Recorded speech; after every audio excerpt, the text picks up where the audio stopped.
महाशिवरात्रि की कथा और व्रत की पूरी विधि, क्या करें और क्या नहीं। 5 वर्ष पहले महाशिवरात्रि का व्रत फाल्गुन मास के कृष्ण पक्ष की चतुर्दशी को किया जाता है।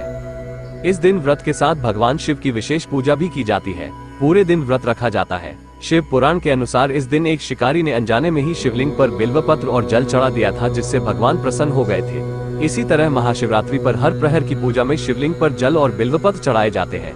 इसके साथ ही अन्य पूजन सामग्रियों के साथ पूजा भी की जाती है। वहीं दिन भर बहुत ही सावधानी से कठिन व्रत भी रखा जाता है। महाशिवरात्रि व्रत की विधि। महाशिवरात्रि की सुबह व्रती यानी व्रत करने वाला जल्दी उठकर स्नान आदि करने के बाद माथे पर भस्म का त्रिपुंड तिलक लगाए और गले में रुद्राक्ष की माला धारण करे। इसके बाद समीप स्थित किसी शिव मंदिर में जाकर शिवलिंग की पूजा करे। इसके बाद व्रत करने का संकल्प ले। महाशिवरात्रि व्रत का संकल्प। हाथ में जल, फूल, अक्षत, सुपारी और रुपया रखे। उसके बाद नीचे लिखा मंत्र बोले। शिवरात्रि व्रत ये तत् करिष्येह महाफलम निर्विघ्नमस्तु में चातत्वत प्रसादाज गप्ते। ये कहकर हाथ में फूल, चावल व जल लेकर उसे शिवलिंग पर अर्पित करते हुए नीचे लिखा श्लोक बोले। देव देव महादेव नीलकंठ नमोस्तुते कर्तुमिच्छाम्यह देव शिवरात्रि व्रत तव प्रसादा देवेश निर्विघ्नेन भविदति कामा शत्रुवो मां वै पीड़ा कुर्वन्तु नैभे। महाशिवरात्रि व्रत में क्या करें और क्या न करें। इस तरह महाशिवरात्रि व्रत का संकल्प लेने के बाद पूरे दिन शिव जी का ध्यान करें। दिन भर मन को शांत रखने की कोशिश करें, यानी गुस्से और चिड़चिड़ेपन से बचने की कोशिश करें। कम बोले और झूठ न बोले। इसके साथ ही पूरे दिन व्रत के समय मन में काम भावना न आने दें। दिन भर शिव जी की पूजा कर सकते हैं, लेकिन शाम को प्रदोष काल में यानी सूर्यास्त के समय शिव जी की विशेष पूजा करें और रात भर जागरण करके चारों प्रहर में पूजा करने की कोशिश करें। महाशिवरात्रि व्रत की कथा। किसी समय वाराणसी के जंगल में एक भील रहता था। उसका नाम गुरुद्रोह था। वो जंगली जानवरों का शिकार कर अपना परिवार पालता था। एक बार शिवरात्रि पर वो शिकार करने वन में गया।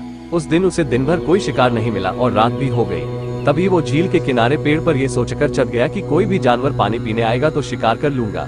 वो पेड़ बिल्ववृक्ष था और उसके नीचे शिवलिंग स्थापित था।